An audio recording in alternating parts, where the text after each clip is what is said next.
Halo, selamat datang, selamat bergabung dalam webinar Unpar Plus dengan tema hari ini adalah cara cerdas menjadi smart investor. Nah, webinar kali ini berbeda dengan webinar biasanya karena webinar kali ini kami bentuknya dalam talk show gitu, formatnya talk show ya. Jadi nanti Blibli Friends yang mau bertanya seperti biasa bertanya aja di kolom komentar. Kenalkan, nama saya Antonius Oce. Untuk teman-teman Blibli Friends yang belum tahu, hari ini kita mengundang seorang dosen sekolah vokasi Unpar. Nah, beliau juga adalah seorang stock enthusiast yang udah berapa ya, 4 sampai 5 tahun belakang nih berkecimpung di dunia investasi gitu. Boleh sama-sama kita sambut ya. Kalau yang di rumah mau tepuk tangan, boleh tepuk tangan untuk Mas Roni Trian Surbakti. Selamat datang Mas Roni di Unpar Plus. Selamat datang, apa kabar? Kabar baik, terima kasih Mas Oce, terima kasih juga Unpar Plus, dan selamat sore Blibli Friends, apa kabar? Senang sekali rasanya bisa berada di sini. Iya, kelihatan ya Mas Roninya nervous. Blibli Friends nanti kalau mau bertanya, pertanyaannya jangan yang berat-berat ya, santai aja. Nah, baik. Mas Roni, ini tuh kan temanya ya, cara cerdas menjadi smart investor. Yes. Cara cerdas menjadi smart. Smart aja udah cerdas. Ternyata ada caranya, untuk menjadi cerdas tuh ada cara cerdasnya ya. Ini kayaknya berat topiknya, tapi saya sebagai orang awam yang mencoba mengerti apa arti investasi, saya bakal memberondong Mas Roni dengan banyak pertanyaan ya. Pertama, investasi. Sebenarnya ngapain sih investasi itu? Oke, dimulai dengan pertanyaan apa itu investasi ya. Nah, pertanyaan investasi apa itu bisa di generate atau bisa di breakdown ya. Artinya adalah bagaimana usaha kita untuk mengembangkan uang atau aset yang kita miliki untuk mendapat keuntungan di masa yang akan datang, Mas Odi. Jadi konsep investasi itu sebenarnya tidak sama dengan menabung. Kalau menabung yang biasanya kita lakukan ya, mungkin dari kecil sampai sekarang kita terbiasa untuk menabung di bulanan, di mingguan kita menabung. Tapi konsep investasi ini itu pada dasarnya untuk mendapatkan return atau mendapatkan keuntungan yang lebih baik di masa yang akan datang. Tentu jangkanya kita berbicara banyak time frame ya, multi time frame. Ada jangka pendek, jangka menengah, dan jangka panjang. Dan kesemua itu, ke time frame itu punya karakternya masing-masing sesuai dengan nanti profil resiko kita seperti apa sih yang cocok untuk berinvestasi di mana. Ada sebutan apa? Profil resiko. Yes. Apa itu? Aduh, saya nggak ngerti Mas Oce. Profil resiko apa itu? Oke. Nah, profil resiko ini gini Mas Oce. Jadi masing-masing orang itu memiliki toleransi resikonya seperti apa. Let's say gini. Ketika saya analogikan begini ya, ketika kita dalam suatu hari kita bangun, kita dihadapkan dengan berbagai macam pilihan. Dari misalnya kita punya jadwal itu untuk masuk ke kantor jam 8 pagi. Ketika kita bangun jam 6, kita memiliki banyak pilihan. Apakah kita mau bangun jam 6 pagi lalu mempersiapkan segala sesuatunya sehingga kita bisa berangkat lebih awal dengan tujuan bahwa kita bisa sampai di tempat kantor atau di tempat tujuan itu dengan tepat waktu. Atau kita mengambil yang sedikit agak resiko gitu ya, perginya jam 7 atau setengah 8 yang mepet. Dengan resiko kita bisa datang telat ke kantor, kita bisa mungkin kena marah oleh pimpinan seperti itu. Jadi ya tadi resiko itu akan kembali lagi kepada masing-masing individu. Saya dengan profil resiko saya mungkin kalau bisa dikatakan ya, saya adalah tipe yang moderat atau konservatif. Jadi kalau saya ada janji jam 8, jam 5, jam 6 saya sudah prepare. Mandi, beberes, setengah 7 atau jam 7 sudah saya berangkat sehingga saya bisa sampai on time di tempat tujuan. Tetapi kembali lagi, misalnya ada orang yang bukan tipe konservatif seperti saya atau tipe moderat, ada yang lebih sedikit agresif, itu akan mengambil, saya nanti perginya jam 7 aja deh, supaya saya masih bisa tidur lagi nih, jam 6 sampai jam 7 saya masih bisa tidur lagi. Nanti saya jam 7 berangkat, ya resikonya adalah saya akan buru-buru untuk sampai ke kantor. Dengan resiko saya bisa telat datang ke kantor. Nah, analogi itu yang bisa mencerminkan bahwa resiko itu ada di masing-masing diri kita. Setiap individu itu punya profil resiko. Nah, analogi tersebut itu kita coba alihkan ke yang namanya instrumen investasi, di mana instrumen investasi itu masing-masing juga punya resiko, Mas Oce. Jadi kalau saya memilih instrumen A untuk investasi, resikonya apa nih buat saya? Instrumen investasi yang B, resikonya apa buat saya? Karena yang perlu diperdalam sebenarnya ya menurut saya, Mas Oce ya, bukan melihat dari keuntungannya, tapi melihat bagaimana resiko, kelola resiko dulu. Karena kalau resikonya kita sudah kelola dengan baik, keuntungan itu akan berjalan seiring dengan kita sudah mengelola resiko tadi. Berarti si profil resiko ini kita tuh kayak harus tahu dulu ya. Kita tuh orang yang kayak gimana sih? Betul. Kalau ternyata kita bukan seorang apa ya sebutannya mungkin risk taker gitu. Yes. Ya berarti santai aja, jangan ambil sesuatu atau melakukan kegiatan yang resikonya tinggi. Betul. Nah, bicara soal resiko tinggi, baru-baru ini ada yang baru memakai baju-baju oranye ya, Beli Friends, karena mungkin resikonya kebesaran. Nah ini karena kita kan hari ini cara cerdas menjadi smart investor. Yes. Saya sebut namanya Indra Kens itu, apa dia itu smart investor? Itu investasi bukan sih sebenarnya? Oke. Ini isu yang lagi sensitif sebenarnya ya. Kita berbicara mengenai yang namanya suatu platform yang namanya binomo atau binary option, di mana salah satu atau beberapa afiliator atau influencer itu sedang terkena masalah seperti itu. Nah, kalau kita melihat dari kacamata fundamental atau seorang investor, kita tidak melihat adanya suatu kegiatan investasi di yang namanya binomo. Jadi karena binomo itu bukan investasi. Menurut saya enggak. Okay. Boleh dikoreksi ya kalau saya. Berarti saya salah selama ini. Iya. Okay. Karena gini Mas Oce, jadi kalau kita berinvestasi atau trading, itu ada aset yang kita perdagangkan atau ada aset yang kita miliki. Ada underlying asetnya. Contoh, kalau kita trading itu kan dari kata trade, berdagang. Artinya saya punya barang, saya menjualkan barang tersebut ke Mas Oce membelinya dengan harga yang sudah disepakati bersama. Either itu nanti di beberapa saat kemudian, apakah itu dalam time frame mingguan, bulanan, tahunan, apakah ada terjadi capital gain atau capital loss, itu akan menjadi resiko dari si pembeli tadi kan, yang beli beli itu tadi ya, instrumen investasi tadi. Nah, investasi pun sama, investasi di saham maupun di trading, menurut saya itu punya underlying aset, punya aset yang diperdagangkan atau diperjualbelikan. Tetapi kalau binomo, setahu saya, itu hanya berbicara mengenai opsi ya. Jadi hanya memilih binary itu kan ada pilihan, ada. Oh ya, binary option itu ya, yang dua pilihan hanya naik atau turun. Okay, begitu. Jadi kalau menurut saya itu lebih cenderung menyasar ke lebih ke gambling atau ke judi. Jadi bisa naik atau turun dalam jangka waktu tertentu sehingga tidak ada underlying aset yang kita pegang seperti itu. Oh, oke. Berarti ya ini kasus-kasus untuk Beli Friends mungkin menjadi pembelajaran juga. Berarti sebenarnya kita bisa bilang bahwa yang dilakukan oleh kemarin-kemarin itu adalah judi, bukan investasi.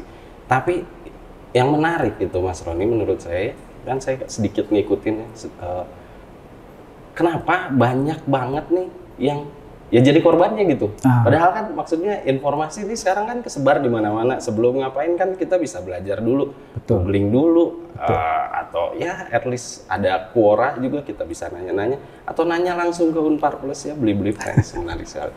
Nah itu kenapa sih nih Mas Roni, menurut Mas Roni yang kenapa sih nih ternyata banyak nih yang jadi korbannya? Kenapa banyak yang ikut nih?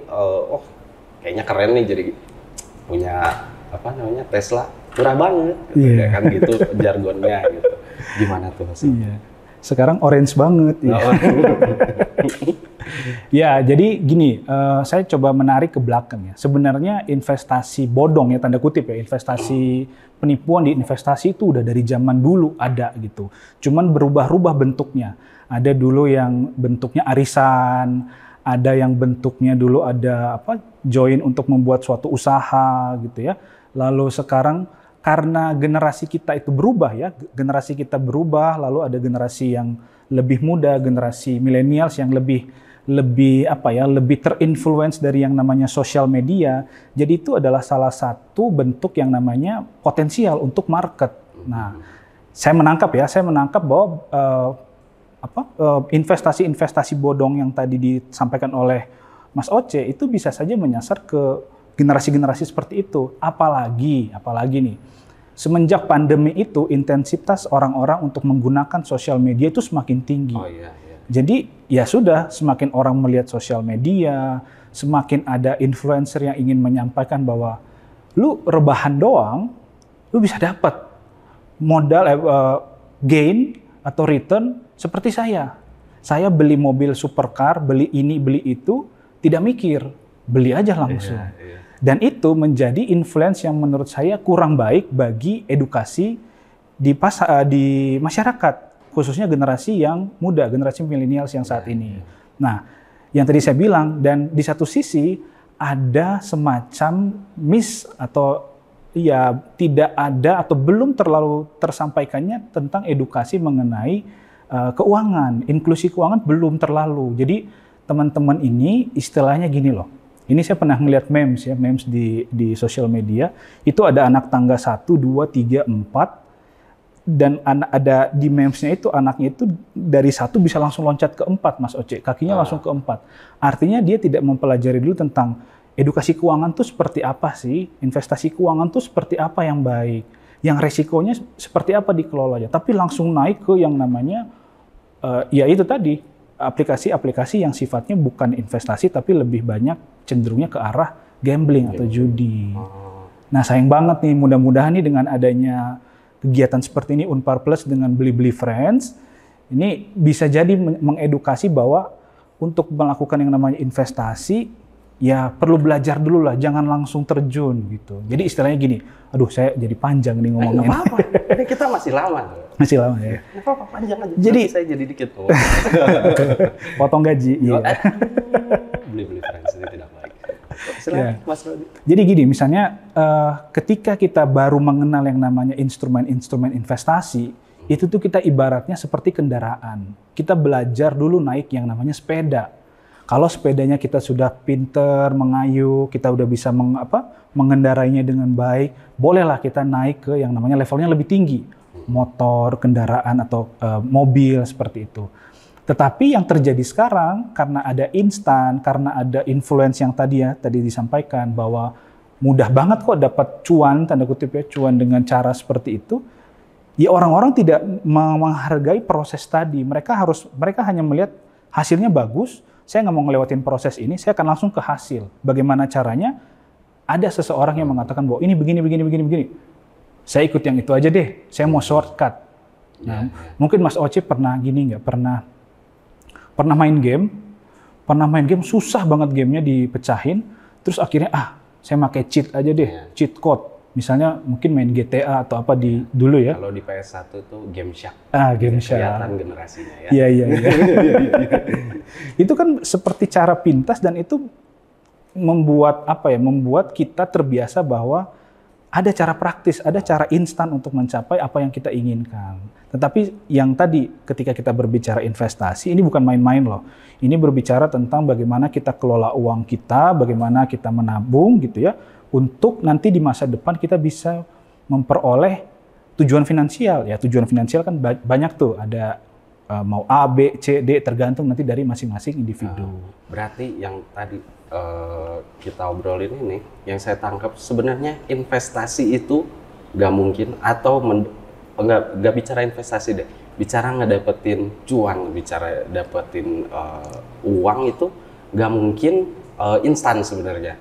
Dan yang fenomena yang terjadi sekarang adalah banyak yang dia itu kebawa sama sesuatu yang sifatnya instan dan akhirnya jadi korban. Terus ada juga nih yang saya tangkap karena beneran nih, karena instan berhasil nih, kebetulan lagi berhasil instan, terus uangnya banyak, akhirnya terjadi fenomena OKB, orang kaya baru. Terus jadinya semua dibeli, jargonnya murah banget gitu. Terus saya kesana terus. Oke, lanjut. Nah, berarti kan itu sebenarnya yang tadi saya tangkap, investasi itu nggak ada yang shortcut gitu, nggak ada yang instan. Nah, baiknya nih gimana nih Mas Roni? Maksudnya kita tetap harus share investasi yang baik itu kayak gimana sih? Apalagi buat beli-beli friends yang sama sekali belum kebayang nih investasi yang baik tuh yang dasar-dasar dulu deh gitu. Gimana nih Mas Roni? Oke, jadi mungkin pertanyaannya investasi buat pemula tuh seperti apa sih? Ya, saran saya untuk investasi pemula atau investor untuk memulai berinvestasi itu bisa memulai dengan edukasi dulu. Dengan mengetahui tentang resiko, tentang mengetahui instrumen-instrumen investasi itu apa aja sih. Jangan sampai kita salah membeli instrumen investasi dan kita sudah yakin, kita sudah all in semua yang kita tabung itu kita merasa yakin bahwa itu adalah instrumen yang tepat, tapi ternyata itu bodong, ternyata itu tidak dijamin oleh pemerintah atau negara, sehingga yang terjadi adalah kerugian. Nah, makanya di awal saya selalu mengatakan bahwa ketika kita mau mulai yang namanya berinvestasi, mulailah dengan investasi dengan pengetahuan terlebih dahulu tentang mengenali diri sendiri. Saya ini orangnya pengen ngambil resikonya seperti apa sih? Apakah saya risk taker tadi seperti disampaikan Mas Oce? Apakah saya yang medium ya, moderat, atau saya yang konservatif? Pokoknya saya nggak mau rugi. Saya mau nabung, saya mau investasi, nanti 5-10 tahun ke depan saya akan panen. Saya akan ambil keuntungan itu untuk tujuan investasi saya. Misalnya mau beli rumah, mau beli kendaraan bermotor, mau S2, mau studi lanjut, apapun itu tergantung dari masing-masing individu tadi saya sampaikan. Nah, lalu yang kedua, kalau sudah dibekali dengan yang namanya pemahaman tentang, ya minimal pemahaman dasar lah, pemahaman dasar tentang bagaimana mengelola keuangan dan yang namanya berinvestasi, mengenal instrumen-instrumen investasi yang memang diakui oleh negara atau pemerintah. Dan yang kedua tadi ya saya sempat sampaikan, mulailah dengan small money, dengan yang uang kecil dulu. Jangan langsung besar, karena ya tadi kita naik sepeda, tapi pengen balapan. Ya balapan sepeda juga pasti akan resiko jatuh. Jadi ya tadi, kita mulai dengan edukasi, kita dapat pengetahuan. Ketika kita sudah mengetahui, kita sudah paham resiko apa yang akan kita peroleh ke depan dengan instrumen tadi, kita mulai dengan uang yang kecil dulu. Jadi misalnya kalau teman-teman mahasiswa atau mungkin yang sudah bekerja, baru bekerja gitu ya, punya sedikit tabungan, daripada saya menaruh uang saya di tabungan, which is itu kan tidak terlalu besar ya returnnya, mungkin saya nggak tahu 2 atau 1% lah, 1-3% saya kalau nggak salah, beberapa ada yang 6-7% bunganya per tahun. Mungkin bisa dialihkan ke yang namanya reksadana pasar uang, reksadana obligasi, atau kalau yang sedikit risk taker atau sedikit agresif, itu bisa mengambil di reksadana saham. Nah, nanti ketika kita sudah terbiasa melakukan atau habit kita untuk melakukan investasi, itu akan menjadi sesuatu yang menyenangkan dan akan sangat bermanfaat di masa depan. Karena gini, investasi itu tadi kan sempat disampaikan bahwa investasi itu kita berbicara mengenai proses. Ibaratnya itu kita memulai investasi, kita mencari sebuah bibit pohon yang bagus. Kita harus selektif banget, karena kita akan secara rutin, kita akan disiplin, kita pupuk, kita berikan air, kita rawat supaya bibit pohon tadi berkembang sampai nanti berapa tahun ke depan pohonnya itu berbuah lebat. Nah, itu di situ yang kita akan memetik hasil dari yang kita tanam hari ini gitu. Jadi kalau ditanya ke saya, jujur Li, kalau orang sekarang lebih baik dimulai sedini mungkin untuk investasi. Karena ya tadi, tidak ada salahnya untuk menyisihkan sebagian dana yang kita peroleh, baik itu bulanan, mingguan, kita tabung. Kita tabung bisa dengan cara dollar cost averaging, dicicil. Wah. Cicil saya masuk ini aja. Saya kira istilah aja ya. Cicil aja, tiap kali saya gajian, saya punya uang misalnya dialokasikan 5-10% untuk investasi, alokasikan terus setiap bulan. Dianggap hal yang menyenangkan. Dan kalau itu dilakukan terus-menerus, pohonnya kita rawat, kita berikan pupuk, nanti 5-10 tahun lagi itu kerasa banget. Dan itu sudah terbukti beberapa kasus yang memang mereka mengikuti dan disiplin, ya mereka akhirnya bisa mencapai tujuan finansial mereka, tujuan keuangan mereka gitu Mas. Berarti memang selain kita selain kita tahu nih siapa diri kita tadi profil resiko itu, kita juga harus harus disiplin gitu. Yes. Karena kan ini kan tadi ada ketekunan gitu, ada kita nanam, nyiram, kasih pupuk, ibaratnya kayak gitu. Ini ada hubungannya sama webinar yang sebelumnya. Jadi webinar yang sebelumnya itu Pak Freddy bilang, Pak Freddy bilang itu kalau mau melakukan sesuatu dan konsisten, lakukan selama 66 kali. Nanti ke 67 itu udah nggak berasa. Gitu. Udah jadi benar-benar kebiasaan gitu. Jadi kalau misalnya Mas Roni, ini jadi saya yang webinar. Gak apa-apa. Saya dipotong gaji nggak?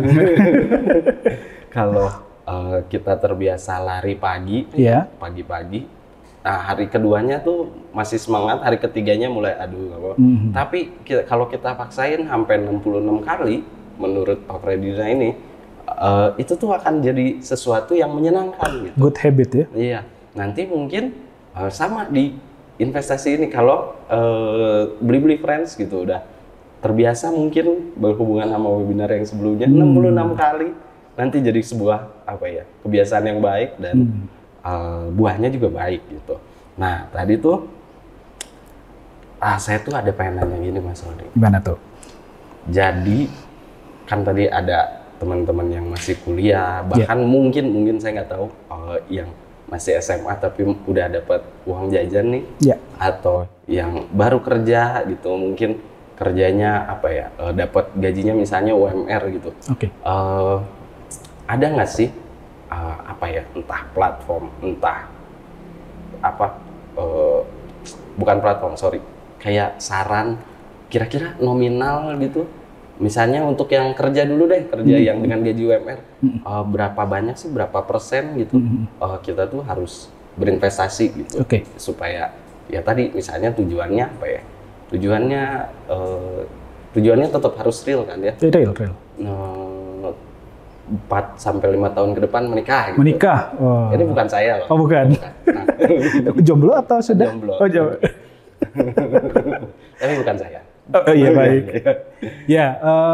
Ya tadi ya, sebenarnya kalau kita berbicara mengenai saya gajinya UMR nih Mas, saya masih SMA tapi saya pengen memulai, nggak apa-apa, mulailah. Karena tadi saya ngambil webinar sebelumnya ya, tadi sempat disampaikan, mulailah dan itu akan menjadi kebiasaan. Nanti ketika kita sudah diberikan kepercayaan atau kita sudah terbiasa dengan mengelola uang kita yang UMR, ya kita berharap gitu ya ada perkembangan karir, ada bisnis atau apapun itu sehingga income kita juga bertambah. Ketika income kita bertambah bukan berarti investasinya tetap, tapi investasinya diperbesar juga Mas Oce. Jadi misalnya kalau sekarang gajinya UMR, Mas Oce karena belum menikah misalnya, mungkin mengalokasikan harusnya idealnya itu bisa 30-20% untuk investasi. Entah itu mau menikah, entah itu mau beli kendaraan, entah itu untuk apapun tujuan finansialnya nanti di beberapa tahun ke depan. Tetapi Mas Oce, ketika nanti sudah menikah, ini saya cerita dulu ya, ketika sudah menikah, biaya untuk yang namanya keluarga itu akan bisa naik 2 kali lipat. Sehingga yang perlu dilakukan ini menurut saya, porsi untuk investasinya itu bisa disesuaikan. Mungkin kalau yang kemarin dari gaji UMR 20-30% karena single, masih belum ada tanggungan, belum ada ini itu. Tapi kalau sudah menikah ada harus beli popok bayi, susu, ke dokter segala macam, belum belanja bulanan segala macam ya.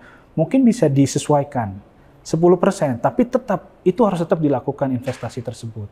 Nah, investasi itu kan hanya kita berbicara untuk meningkatkan aset atau meningkatkan uang yang kita miliki, tetapi tidak mendapatkan uang. Nah, beda nih. Yang satu mengembangkan, yang satu kita kerja real, supaya kalau kita kerja real kita dapat karir yang lebih baik, kita dapat pemasukan yang lebih baik, sehingga kita bisa alirkan ke yang tadi itu, ke dana investasi. Nah, jadi kembali lagi nih, jadi panjang nih ya, panjang ngalor ngidul baru kesini lagi. Jadi kalau saya UMR gimana? Nggak apa-apa. Tapi realistis. Kalau misalnya gaji kita UMR, ya kita kita set, nggak apa-apa sih setnya setinggi-setinggi mungkin, tapi kita harus dengan semangat juga. Misalnya, kita set dulu, 4-5 tahun lagi kita mau yang namanya menikah. Nah, kita harus riset dulu, Mas Oce, riset kecil-kecilan aja. Vendor berapa sih? Apa biaya pernikahannya itu seperti apa? Apakah pernikahannya itu mau dilaksanakan secara tradisional, secara modern, mengundang berapa orang, berapa budget catering? Wah, pokoknya pusing Mas, mendekati bertanya-tanya tentang vendor pernikahan itu pasti pusing. Tapi kita sudah punya incaran gitu ya, kira-kira berapa. Nah, kalau memang kita sudah mengalokasikan, oke, saya mau menyesuaikan pernikahan saya itu sesuai budget, based on budget saya atau budget berdua pasangan. Katakanlah ini contoh aja ya, saya mau pernikahannya secara sederhana aja lah, mengundang keluarga besar saja, hanya di Bandung misalnya atau di area tertentu gitu ya, mungkin membutuhkan dana sekitar 100-200 juta. Nah, 100-200 juta ini bagaimana? Apakah dengan pastinya kan kalau pasangan tuh harus terbuka ya secara finansial ya, supaya bisa mencapai tujuan yang bersama tadi. Gimana nih? Apakah kita mau set planning dari bulan ini atau bulan depan nanti gajian, berapa nih harus kita sisihkan untuk mencapai 4-5 tahun lagi ke depan? Ya berharap sih tidak ada aral melintang ya, kadang-kadang sudah berinvestasi tiba-tiba ada pihak ketiga. Ada pihak ketiga, layangan putus nanti. Rame lagi nanti. Gitu. Jadi ya tadi kembali lagi, tentukan tujuannya terlebih dahulu, lalu realistis apakah saya nanti bagaimana mencapai tujuan tersebut. Ya kita harus realistis. Ibaratnya gini Mas, misalnya saya sekarang lagi di Bandung nih, saya pengen ke Jakarta. Bisa nggak? Pertanyaannya. Jawabannya bisa kan, tapi lama, jalan kaki. Mungkin jalan kaki saya harus istirahat dulu, saya harus kemana dulu, mungkin saya sakit dulu gitu. Tapi ketika saya mau dari Bandung ke Jakarta, saya tahu, oke, saya akan pakai kendaraan yang bisa lebih efektif. Saya menggunakan misalnya motor, atau mungkin kendaraan umum, bisa lebih hemat. Ya mungkin akan lebih efektif karena tujuannya itu tetap tercapai dengan jangka waktu yang lebih short, lebih pendek, seperti itu. Nah sama seperti tadi kalau saya mau nikah, biaya saya 200 atau 300 juta, saya UMR, ya bisa saja, tapi mungkin time frame-nya akan lebih panjang. Seperti itu. Kalau mau lebih pendek, ya kita harus belajar, kita harus cari instrumen investasi yang sedikit moderat atau sedikit agresif, supaya dia bisa memotong yang tadi waktu 4-5 tahun tadi bisa kita potong mungkin 2-3 tahun dengan cari instrumen yang tadi agak agresif. Nah, cuman tadi resikonya akan tinggi, high risk, high return, seperti itu Mas Oce. Okay. Nah tadi kan itu karena saya juga biarpun masih jomblo, tapi saya mau nikah. Jadi ini pengetahuan baru buat saya Mas Rodi ya. Mungkin beli friends yang nonton juga. Jadi ini pengetahuan baru nih, mau merit atau mau punya rumah atau apapun, sebenarnya bisa kok asal kita pintar-pintar milihnya nih. Nah, pintar-pintar milihnya ini Mas Roni. Yes. Tadi ada yang high risk, ada yang resikonya kecil. Moderat. Kita tuh bisa tahunya dari mana sih? Contoh realnya di dunia nyata tuh kita bisa invest di mana ya gitu. Oke. Kalau kayaknya dari pemerintah juga sebenarnya kita udah punya ya. Gitu. Nah, contohnya apa sih Mas Roni? Yang misalnya boleh kasih contoh mulai dari yang moderate, terus yang middle, yang high gitu. Oke.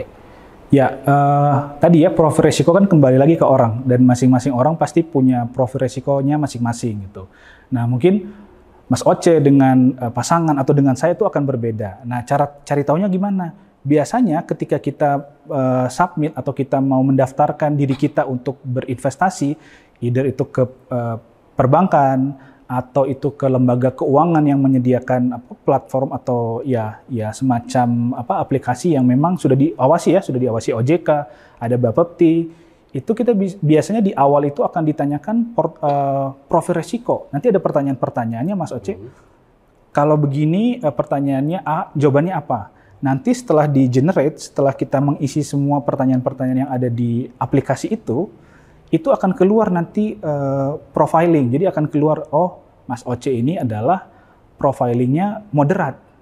Nah profil moderat itu akan dicocokkan oh Mas Oce moderat itu akan cocok dengan investasi yang misalnya di reksadana yang returnnya tidak terlalu tinggi tapi lebih stabil gitu.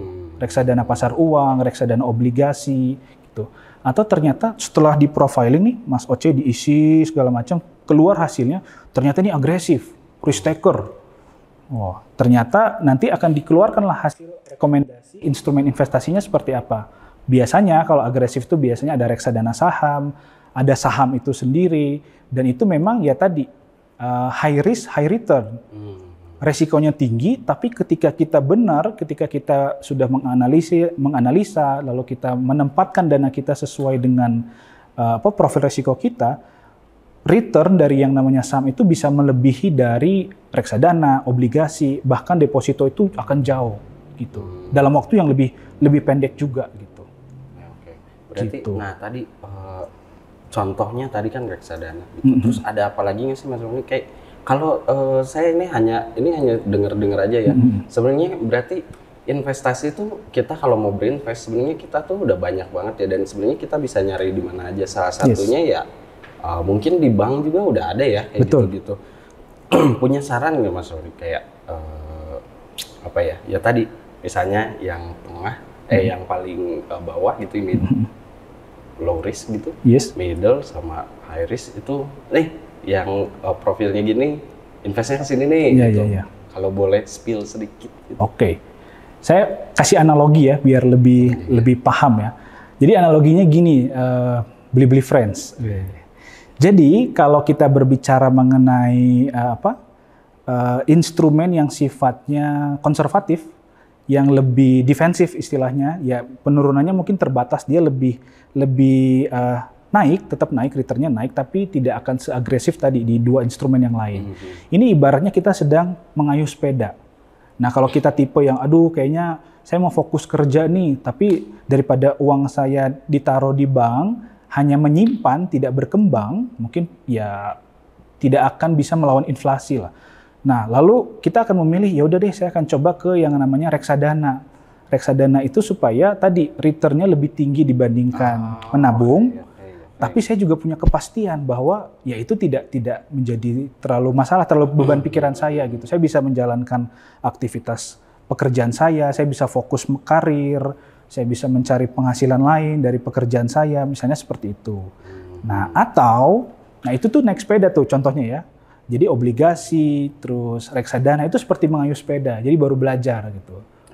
Kalaupun jatuh ya kalau mau jatuh kan kita bisa langsung stop gitu, nggak sampai jatuh kan. Ini analoginya naik sepeda. Lalu yang kedua itu adalah saham. Jadi saham itu seperti membawa mobil, Mas Oji. Kalau kita baru belajar sepeda tiba-tiba kita bawa mobil, kira-kira apa yang terjadi kalau kita nggak tahu ini mobil remnya, gasnya di mana nih? Masukin giginya di mana nih, atau matic atau gimana? Yang ada kita bisa tabrakan, kita bisa resiko. Nah sehingga kalau teman-teman mau ke saham, berinvestasi di yang namanya instrumen saham, itu lebih baik edukasi dulu, belajar dulu. Apa itu fundamental, technical analysis, fundamental analysis itu bagaimana cara baca laporan keuangan, bagaimana melihat makro global nih, global dunia itu seperti apa, terus berpengaruh nggak ke regional, dari regional berpengaruh nggak ke perusahaannya. Itu juga harus kita harus gitu.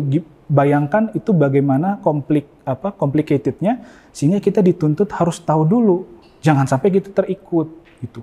Beli saham ini besok naik 25%, auto reject atas, kita beli ternyata besok turun, auto reject bawah, kita rugi. Nah itu yang sebenarnya jangan sampai seperti itu. Karena ya tadi analoginya, kita belum bisa bawa mobil, kita langsung bawa mobil pede, ya alhasil ya kita bisa nabrak-nabrak orang, kita bisa mencelakai diri kita sendiri. Sehingga jangan, lebih baik edukasi dulu. Jangan takut, momen-momen belajar ini akan menjadi hal yang indah nanti ke depan. Ya. Terus selanjutnya, ini agak sedikit resikonya mungkin lebih tinggi dibandingkan saham atau di instrumen yang satu lagi ya, reksadana dan obligasi. Ini ada yang namanya, saya juga sebenarnya ini investasi atau bukan ya, karena ini bisa dikatakan masih terjadi yang namanya perdebatan, yang namanya kripto. Investasi kripto, banyak yang bilang bahwa kripto itu bisa dijadikan sebagai instrumen investasi. Saya tidak bisa bilang setuju, saya tidak bisa bilang tidak setuju. Saya berada di tengah-tengah. Karena kalau kita ngelihat sejarahnya, Mas Oce, ini boleh saya cerita sedikit ya? Boleh. Banyak juga nggak apa-apa. Jadi dulu sebelum sistem keuangan yang terjadi ini, kita kenal dengan yang namanya sistem barter. Jadi saya punya sayur, Mas Oce punya buah-buahan, kita tukar barter. Terjadilah pertukaran barang. Lalu berkembang, dirasakan tidak ada yang namanya equality. Saya punya buah, saya mau tukar dengan misalnya alat perang, kok rasanya terlalu mahal nih buah saya ditukar dengan alat perang, atau sebaliknya seperti itu. Sehingga dibuatlah yang namanya suatu benchmarking, suatu yang namanya disamaratakan atau semua mengikuti aturan itu dengan menggunakan koin. Koinnya itu bukan koin kripto sekarang, tapi koin yang dalam bentuk emas dan silver. Diperdagangkanlah itu menggunakan nilai tukar, punya nilai tukar. Perjalanan dari koin itu ternyata banyak produksinya ternyata tinggi, memproduksi yang namanya lempengan silver, lempengan yang namanya emas. Tetapi akhirnya muncullah yang namanya kita pakai namanya uang kertas deh, supaya bisa mereduksi atau mengurangi yang namanya biaya produksi dari yang uang koin tadi. Disepakatilah di dunia untuk menggunakan sistem pertukaran menggunakan uang kertas, ya. Sejalannya uang kertas ini, jadi sistem ekonominya berjalan. Lalu saya kalau tidak salah, di tahun 2008 itu terjadi yang namanya subprime mortgage. Itu salah satu krisis keuangan yang ada di Amerika, di US. Nah, dari situ terjadi dampaknya itu merambat tidak hanya di Amerika, tapi di Eropa, di Asia, bahkan itu terkena efek dari efek dari krisis keuangan yang ada di Amerika Serikat.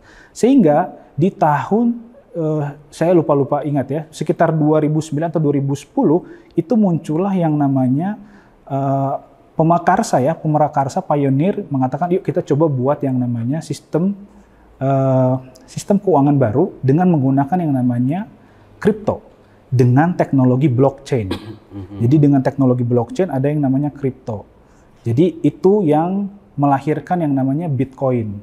Nah, dari sana itu ternyata masih ada perdebatan, ada yang pro, ada yang kontra. Karena itu kan mengganggu sistem ekonomi yang lama.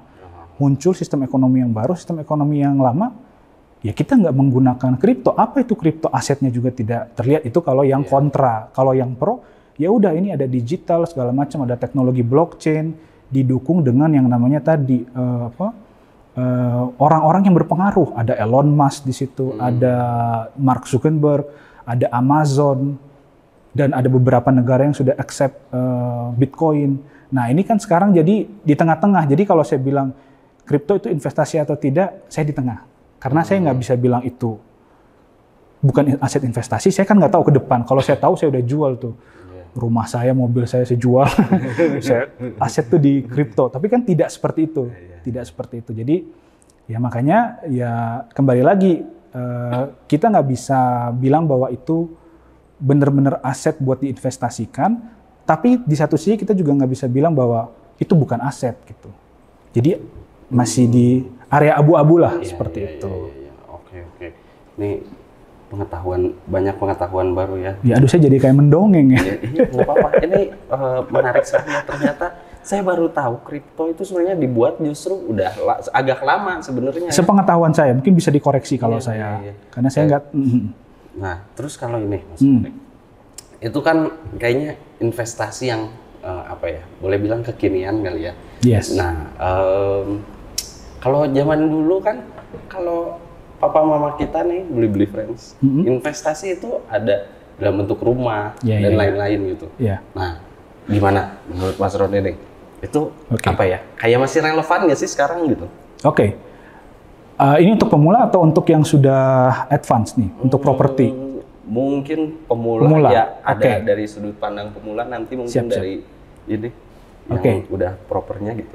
Ya, Benar, kalau orang tua dulu kita itu untuk berinvestasi untuk masa depan mereka akan lebih memilih instrumen investasi yang sifatnya konvensional. Ya tadi seperti emas, seperti properti, beli tanah itu karena menganggap bahwa dalam jangka waktu panjang itu pasti akan naik. Dan ya tidak salah karena memang dulu harga tanah berapa sekarang udah nggak masuk akal lah. Nah, kalau ditanyakan ke pemula, apakah pemula cocok nggak beli atau investasi di properti? Jawabannya tergantung kebutuhan, Mas Oce. Jadi gini, kalau memang pemula ini tidak cukup dana, belum cukup dana, bisa disarankan kalau memang masih tinggal bersama orang tua, atau mungkin bisa ngekos atau bisa kontrak, nggak apa-apa, itu bukan hal yang salah kok. Tetapi selalu ada yang namanya selalu ada porsi, selalu ada yang namanya alokasi untuk investasi membeli properti. Karena ya tadi, kalau memang kebutuhannya adalah stay di satu tempat nih.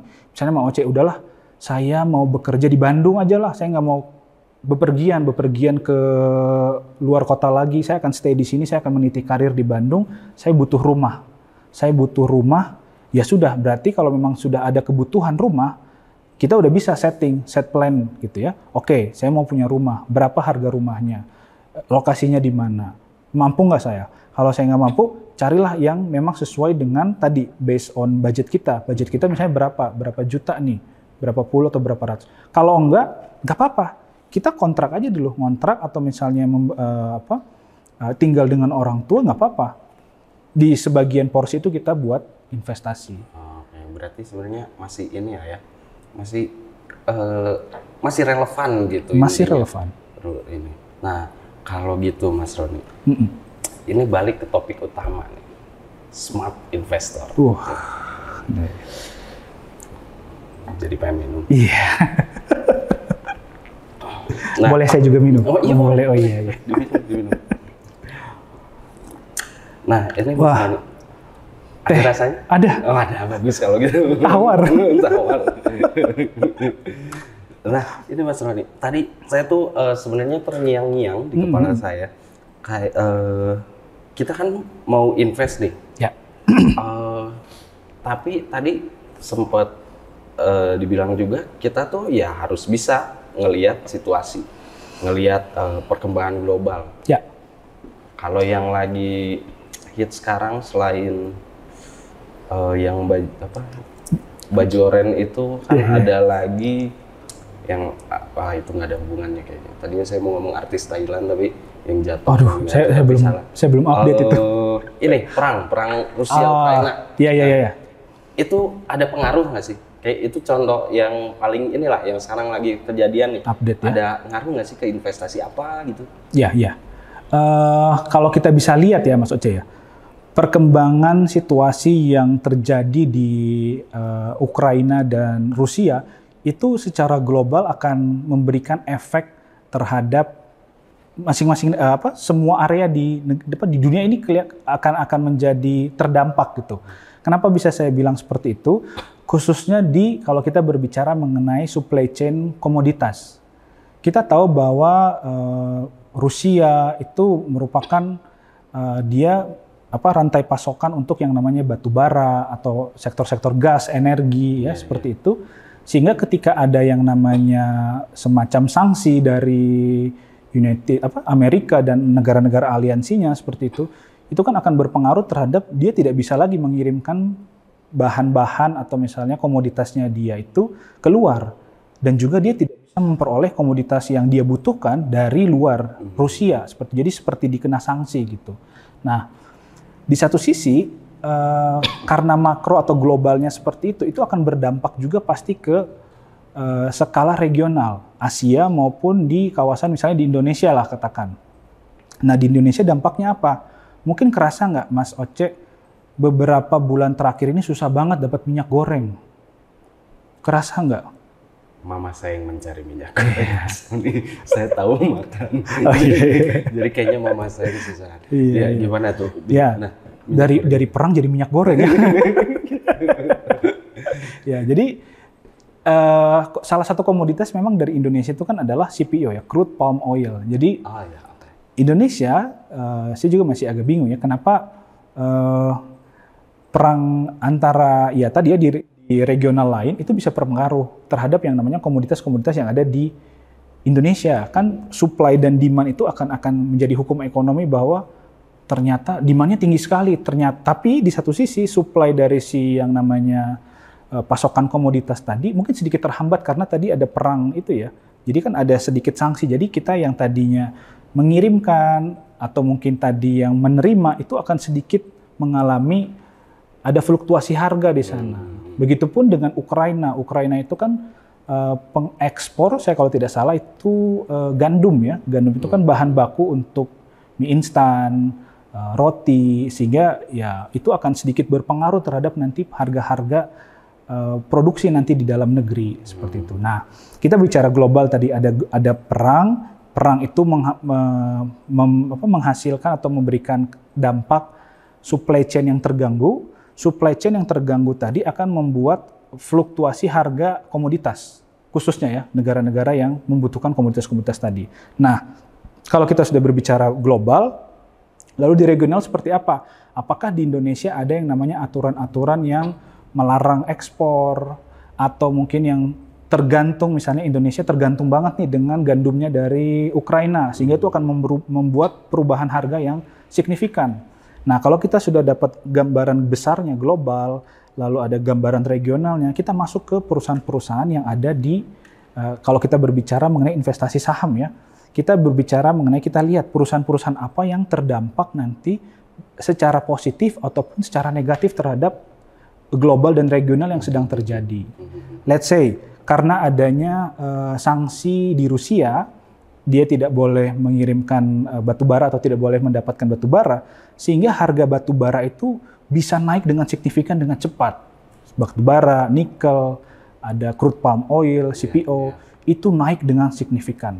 Nah, sehingga harga-harga tadi naik, itu akan memberi pengaruh positif terhadap perusahaan-perusahaan yang menghasilkan komoditas-komoditas yang ada di Indonesia. Batu bara, boleh saya sebut ya, ada ADRO, ada ADRO, ada PTBA, ada INDI, wah banyak batu bara. CPO dan segala macamnya banyak. Dan itu kita bisa mengikuti flow-nya itu bahwa yaitu sekarang terjadi yang namanya kenaikan harga komoditas. Nah, bagi seorang investor di pasar modal, khususnya di saham, ya kita akan bisa melihat dulu kita tuh tipe yang apa. Apakah kita tipe yang investing, yang benar-benar invest, lalu kita bukan lupakan ya, dalam jangka waktu yang panjang, artinya kan kita tidak terlalu memperlihatkan fluktuasi harga. Yang penting kita, kalau ada dana, kita tabung. Atau kalau kita menjadi investor yang sifatnya trend following, atau swing trader, atau ya istilahnya mungkin scalper kalau bahasa-bahasa di pasar modal. Nah, itu kita bisa melihat apakah ada momentum. Ketika ada momentum, ya bagi seorang swing trader, bagi seorang scalper, dia akan ngikut. Ketika trennya sudah patah, harga batu baranya udah kembali normal, ya dia akan lepas. Dia dapat keuntungan gain dari fluktuasi tadi. Nah, tapi kalau investor yang benar-benar mempercayai fundamental, sepanjang dia fundamentalnya bagus, sahamnya juga kita tahu perusahaannya, kita kenal produknya, ya sudah kita cicil saja terus. Begitu. Baiknya tuh berarti jadi investor yang tadi fundamental atau scalper atau swing tadi. Baiknya tuh gimana nih? Ini saya akan mulai dalam. Waduh. Padahal waktunya tinggal dikit. Iya, berapa menit lagi tuh? Oke. Tergantung lagi nanti profil resiko. Jadi sebenarnya di breakdown lagi tuh, Mas. Jadi reksadana, obligasi, terus ada saham, itu kan masing-masing punya kriteria ini ya, masing-masing punya profil resiko. Nah, di saham sendiri itu punya lagi tipikal investor di saham tuh ada lagi. Ada yang investor yang based on fundamental, dia akan mempelajari dia laporan keuangannya bagus nggak, berapa tahun ke belakang dia laba nggak, ke depan dia akan ada apa nih, rencana apa, corporate action-nya apa. Nah, itu yang trust in fundamental gitu, dia akan mempercayai itu dan ya udah, saya akan invest di sana. Tapi ada juga yang sifatnya tadi, yang sedikit risk taker, seperti swing trader atau scalper, atau yang benar-benar yang one day trading, yang hari ini beli, hari ini jual.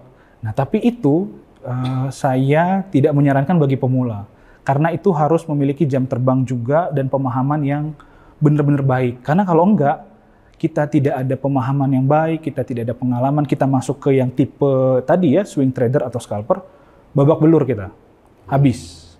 Jadi kalau memang kita pemula, ya mulai saja tadi naik sepeda dulu lah, reksadana obligasi dulu. Nanti kalau sudah mahir, kita udah tahu instrumennya sambil belajar, kita mulai masuk saham, tapi beli sahamnya yang fundamentalnya baik. Banking, big banks gitu ya, segala macam. Nanti kita sudah lebih paham lagi, kita udah punya waktu untuk belajar tentang technical analysis, tentang baca chart gitu ya, chart pattern.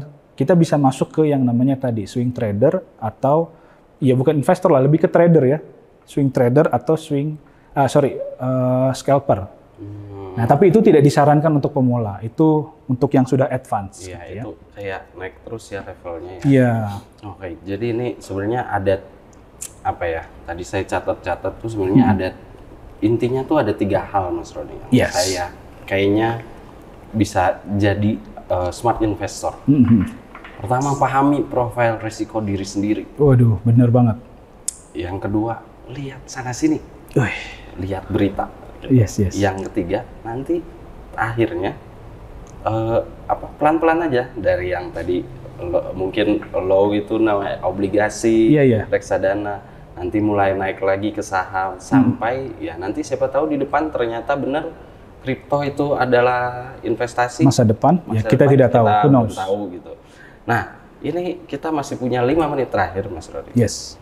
Ada apa ya, sedikit ini nggak, saran nih, tips buat teman-teman yang mau belajar berinvestasi atau berinvestasi atau dalam bentuk apapun gitu. Oke, mungkin saya hanya menambahkan ya, Mas Oce, dari yang disampaikan sudah tepat. Jadi pertama, kenali dulu diri kita, karena yang tahu diri kita adalah diri kita sendiri. Kapan kita bisa mengambil resiko, kapan kita tidak bisa mengambil resiko. Jadi kalau kita sudah tahu pribadi kita, resiko apa yang bisa kita ambil dan kita tolerir, ya kita sudah satu step lebih baik lah. Dan yang kedua, cocokkan dengan profil tadi dengan instrumen-instrumen yang ada. Dan saran saya, carilah instrumen investasi yang memang negara itu sudah menjamin. Artinya sudah ada pengawasan dari otoritas-otoritas yang ada di negara ini. Oh iya, itu yang bagian saya lupa, yang harus legal ya? Harus legal, jangan sampai ada iming-iming, oh ya saya belum nyampein ini. Jadi sebenarnya ada 4 resiko dan keuntungan, ya, semacam analogi ya. Jadi ada yang pertama adalah high risk, high return, yaitu sebenarnya investasi yang beresiko itu akan di satu sisi akan memberikan profit yang tinggi juga, setara gitu. Resikonya tinggi, ya gainnya juga tinggi gitu. Yang kedua, low risk dan low gain, yaitu wajar. Resikonya rendah, untungnya juga rendah, profitnya rendah. Di mana itu, Pak? Bisa di reksadana, bisa di obligasi. Tapi kita low risk, kita lebih aman, lebih tenang gitu ya. Dan yang ketiga, ini yang agak sedikit gak masuk akal sebenarnya ya. Itu high risk, tapi low return. Ini hanya orang-orang yang tanda kutip gak mau belajar yang masuk ke situ. Udah resikonya tinggi, profitnya rendah, ngapain masuk ke situ? Kalau ada yang sampai masuk ke situ, berarti dia belum mendapatkan literasi tentang investasi itu sendiri. Jadi dia seperti kena investasi bodong. Yang keempat itu hampir sama. Itu lebih ngaco lagi tuh. Biasanya ini yang bombastis, low risk, high return. Kalau dipikir-pikir mana ada instrumen investasi yang resikonya rendah tapi returnnya tinggi. Kalau ada teman-teman atau beli friends itu ketemu di nanti di publik ya, di masyarakat ada yang menawarkan, wah resikonya ini rendah banget, Mas, Mbak. Pokoknya kalau berinvestasi di saya, resikonya rendah, returnnya dalam waktu berapa bulan saya udah dapat berapa persen. Itu sudah pasti 80-90% itu akan ada yang namanya semacam investasi bodong atau fraud. Lebih baik dihindarkan. Kalau memang mau yang lebih aman, lebih yang benar-benar sesuai dengan profil resiko, ya tadi pemerintah tuh sudah ada gitu, obligasi, reksadana, atau saham yang lebih agresif. Tinggal kita mau menentukan yang mana. Jangan, jadi satu, ini saya ngelihat tuh dari beberapa tahun dari sebelum-sebelumnya itu selalu berulang dan selalu menyasar orang-orang yang belum paham tentang yang namanya investasi. Orang-orang yang belum mengerti tentang gimana sih cara investasi yang baik gitu. Dan polanya hampir-hampir sama, cuman disesuaikan dengan generasi yang sekarang. Yang di awal tadi saya bilang ya, kalau dulu ada yang namanya investasi first travel ya, saya kalau tidak salah. Ya. Itu juga salah satu yang sedikit tidak ada edukasi di sana. Jadi ya kita termakan ya. Lalu ada investasi arisan, lalu ada investasi yang namanya titip dana. Biasanya ada tuh di media sosial, titip dana berapa juta dalam waktu berapa bulan bisa dikembalikan. Nah, kalau teman-teman atau beli-beli friends sudah ketemu yang hal-hal seperti itu, saran saya lebih baik tinggalkan. Karena itu unsur fraud-nya sangat besar. Bisa-bisa berakhir di baju oranye. Iya. Biasanya gitu Mas Oce. Di awal mungkin dia akan memberikan yang benar-benar profit atau dia benar-benar merealisasikan profitnya. Berapa bulan atau berapa tahun itu akan benar-benar, oh iya, wah ternyata benar nih saya investasinya dengan low risk, high return. Tapi ternyata setelah berjalan berapa bulan, ternyata udah mulai kelihatan gagal bayar, kelihatan udah menunda-nunda. Nah itu tuh sebaiknya dihindari lah seperti itu. Begitulah kurang lebih. Wah ini topik yang menarik, tadi kita sampai bahas perang, sampai bahas minyak. Luar biasa ya, selama 1 jam ini Beli-Beli Friends. Terakhir saran dari saya untuk bisa belajar investasi nih buat Beli-Beli Friends, jangan lupa klik www.unparplus.com. Nah, di situ cari online course yang judulnya mengenal investasi dalam pasar modal. Nah, kalau 1 jam ini berasa kurang, belajarnya di situ. Siapa pengajarnya? Pengajarnya adalah Mas Rodi ini. Jadi di sana nanti Beli-Beli Friends bisa belajar. Harganya murah, hanya Rp50.000. Apalagi kalau Beli-Beli Friends dapat voucher dari Beli-Beli, wah mantap lah. Apa sih yang nggak buat Beli-Beli Friends gitu. Sekian dari kami. Mohon maaf kalau ada salah-salah kata. Terima kasih banyak. Saya Tony Soce. Sampai jumpa di webinar selanjutnya.